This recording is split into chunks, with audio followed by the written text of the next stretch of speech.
Oshirashi, Okoba, Okoba, Oka, Igazike, Akamwai, Oka, Oban, Nano, Oloa, Nano, Akejonu, Akaninu,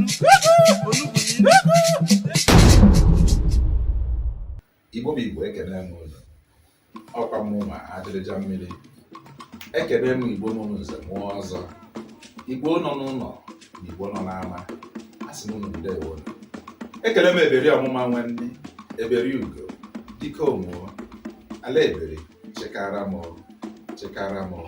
dike omuo birikwe n'ụbọchị taa ife njimaka abịawo ihe gbasara Ikenga n'oge gara aga nkụziri ihe gbasara chi mmadụ emenshọrọ m Ikenga mana didn't go deep into it maka achọrọ m ka anyị kụzie ya n'ụzọ dị iche ka okwu anyị nghọta taa ihe m bịara ka anyị tinye uche na ya taa wụ ihe gbasara Ikenga. Kedu ihe bụ Ikenga? Kedu otu o si adị? Kedu onye kwesịrị inwe Ikenga? Kedu onye na-ekwesịghị inwe Ikenga? Kedu ka Ikenga si eri oke? Kedu ka o si eje? Kedu ka o si apụ? N'ọnya maka abịarọ taa ka anyị kụzie ka anyị tụgharịa uche. A sị na unu biko nọdụnụ ka anyị tụgharịa n'uche n'ihe gbasara Ikenga taa. Nene ya, ihe awụ Ikenga, ihe awụ okposi Ikenga. It now depends on the size you want. Ọ bụrụ na echi ime nke gị ka ọ too ka ụlọ ya. But this is the symbol of Ikenga. Ikenga wụ a masculine energy. Ikenga wụ nwoke. Ikenga enweghị any half part bụ nwaanyị ma ọ bụrụ nwoke. Ikenga bụ nwoke. Ikenga wụ a masculine energy, not a feminine energy, not even mixed. Because not a masculine energy, nwaanyị anaghị enwe Ikenga. Ọsọkwa ya bụla alụsị nwaanyị anaghị enwe Ikenga. Na ọ bịazi onwe oke alụsị nyere ya na-abụ ụsọ, nyere ya na-abụ ụlọ. Alụsị a ya abụziri ya Ikenga ya. Mmerụ n'ala Igbo, nwoke anaghị anọ n'okpuru nwaanyị. Nwaanyị bụ ihe na-anọ n'okpuru nwoke maka Ikenga ya. A ji wee sị Ikenga awọrọ mmadụ ya ajụkwa n'oyi. Ikenga na-achị mmadụ na-arụkọ hand to hand. Ofu onye jụrụ m ajụjụ sị m adịrịja na m dere n'ihe odemede wee kwuo sị na nwaanyị ekwesịrị inwe Ikenga. Nsị ya ọ sị nke ekwenụ maka ụmụ nwaanyị ndị na-adọtụ chi ha ma ndị eze nwaanyị ndị dibịa nwaanyị na-adọtụrụ mmadụ chi ha na Ikenga. Mgbe sị ya not the wrong. Please, I'm not saying it to offend anybody. I'm not saying it to favor anybody. Ngwa gị otu o si dị, ọ dị gị mma, you take correction and do it the right way. Ọ dọrọkwa gị mma, ị hapụ ya. Because na ya na-enwetacha ihe anyị kwesịrị na-enweta na omenala. Omezie things esiela anyị ike. Before you know it, some dibias ababa n'otu. Ihe me ha ji aba n'otu, ihe ha ji aba n'otu ahụ ka ha nwee ike meet nwụọ ọ. Ha emechala everything ha kwesịrị ime, but ụzọ emepebe ha ejezie baa n'otu in order to meet up. Anyị m ike baa n'otu nke ata. Tomorrow ị ga-achọkwa nke ka nke a ịbanya maka ife dị n'ụwa ahụ you want to grow every day. Mana o nwere ndị ọbụ na ha nọhọ n'otu but they are doing well, they are okay. Ihe dị n'ọdịnala awụ n'usoro. Ị chọọ ime mystic, jee mee mystic, no problem about that. Onweghị onye ji mmadụ emere. Mana isi ha na n'ọdịnala ka ị bịala ime, ihe eme ọdịnala otu o si wee dị n'ala Igbo ka ihe eme. And otu o si gbatakwụrụ n'ife gbasara Ikenga ka o si dị n'ala Igbo na nna nna anyị fa. Nwaanyị anaghị enwe Ikenga at all.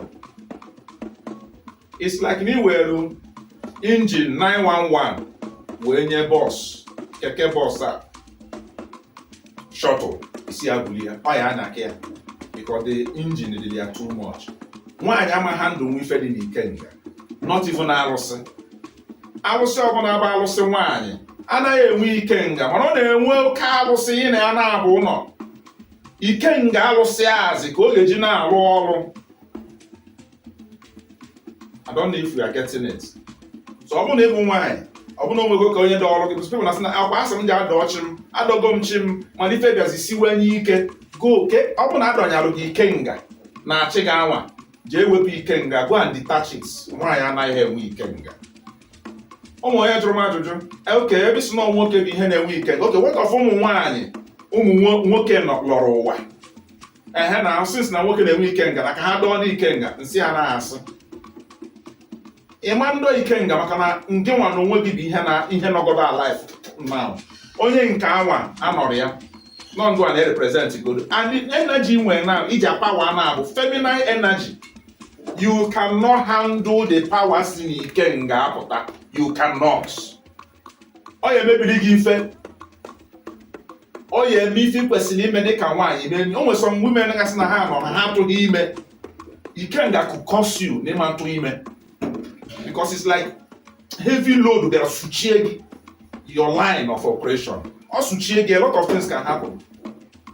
If you go the wrong way, ife gbasara ọdịnala, difficulties will overpower that person. As in, ịma aka nne gị, ịma aka ịkpa gị. Nwaanyị ekwesịghị inwe ikenga.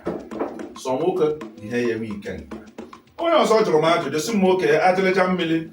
Ọ bụrụzikwanụ nwoke kịta nọ n'ụwa na bụrụ nwoke, mana onye n'ọrụ ụwa abụrụ nwaanyị, ka ọ na nwaanyị ama lụọ nwoke ụwa. Is it not possible na nwaanyị lụrụ nwoke ụwa? In that case, the man nọ alive now anaghị adọ ikenga nọ ikenga onye ụwa ya. Ọ na-adọ ya nọ ikenga nke because na o bu masculine energy present. Ọ ya adọ dị ikenga n'isi onwe nke ya. Ọ ma nji dị ikenga atachi alụchi ya because normal idebe chi gị idebe ikenga, ha na-aba nọkọ ọnụ ọkọchị gị dakpata ikenga echekwa anya. This is the power, ka mkpọza ya power bank ma power house ma power force or the force. Onye ahụ ikenga. That is why woman must be under the husband. Ka ikenga nwoke, no matter how short, no matter how small the man is, you must be under a man. Ka ikenga nwoke anwa nwee ike nọ over you. Asị na di mmadụ nwoke ugwu were nyere nwaanyị. For example, ị na-aga n'ụzọ, akpọ gị Mrs. Uti ma Mrs. Emeka. Onye na-arandụ ụmụrụduka ugwu ahụ akwanyalụ gị n'iwu nwunye mmadụ. That is nature for you. God has made it that way. This person is under an ikenga. Bible kpọrọ ya Petrak. Bible kpọrọ ya Petraka energy. A woman will be under the husband because the husband becomes, as long as nobody, he becomes the Petrak of that house. You must submit yourself. Gịnị mere o ji bụrụ the Petrak of that house? Because of this power force. Ikenga. So now, anyị aghọtago ihe bụ ikenga, otu o si adị. Ikenga nwekwara different shape, mana ebe ataha ị ga-afọrịrị this horn. Ebune. Imere ebune, asị na ebune la azụ, ọbịa. The force, onwe ụzọ mechiri emechi na-ekwere mmepe, ikenga ga-etikanya. The energy dị too strong, nwaanyị anaghị enwe ya. Now, kedu ka a si enye ikenga nne? O dependele ikenga ị chọrọ inye nne. Ọ bụrụ ikenga onye ụwa ka ị chọrọ inye nne, ịma nye onye ụwa gị nne iche, nye ikenga ya iche. It's like you're separating them. Please, don't separate them. O nwere ndị na-abịa na ha gotere oke ọkpa na-abụ na ha gbuoru chi bụ ofe oke ọkpa, ha egbuoru ikenga ha ofe oke ọkpa. Ụdịka ife adịrọ.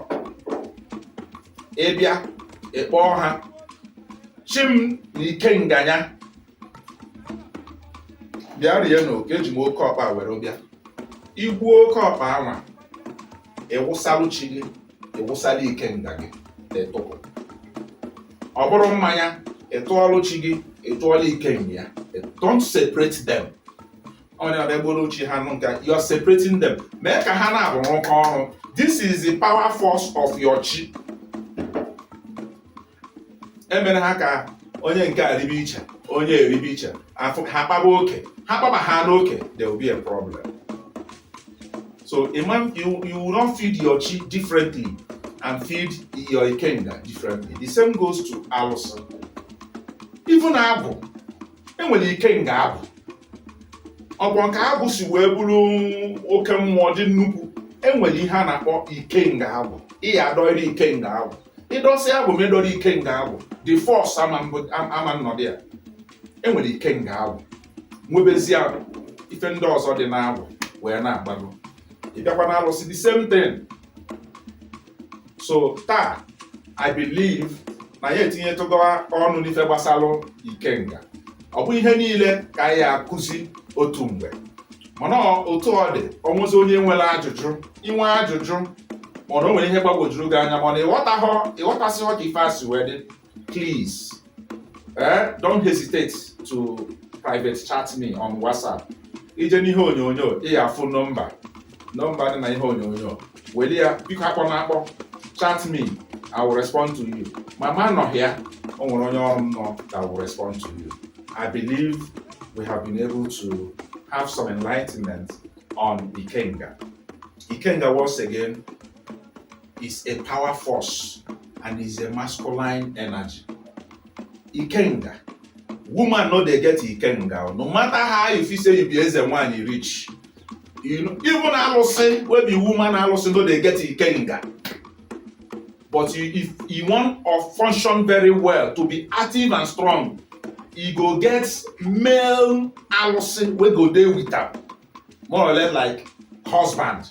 And I say, some people say ogugu n'udo, something like that. Ogugu n'udo.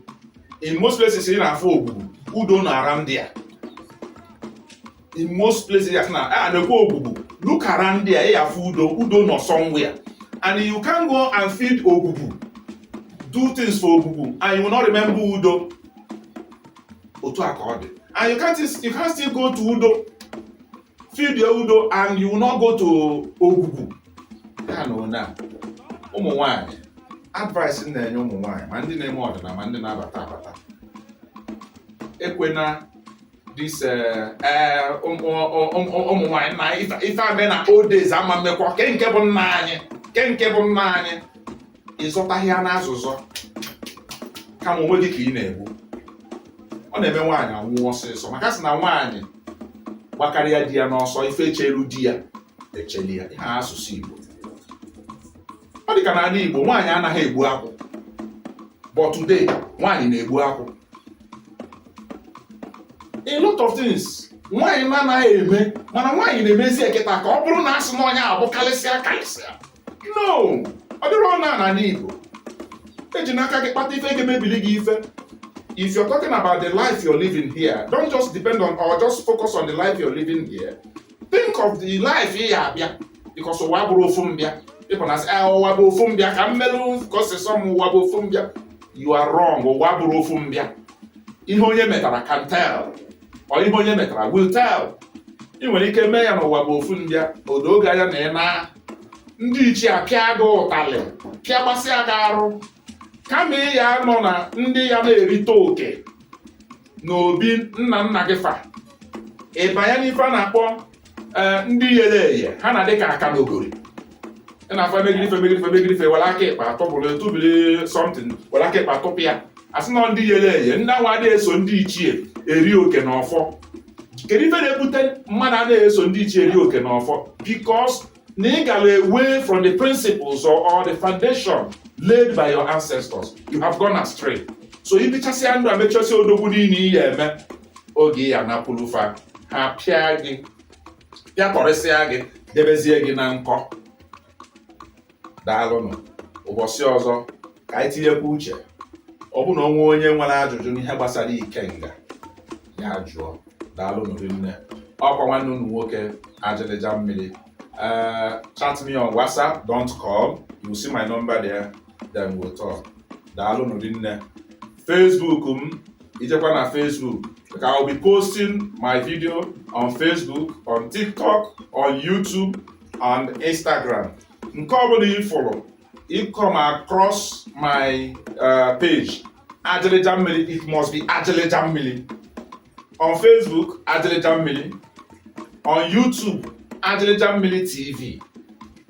On TikTok, the same Ajịlịja Mmiri. Instagram, Ajịlịja Mmiri. So maybe eje in ama with them. So any channel, any place you feel need to where draw my juju, you can private chat me and we'll talk. I promise.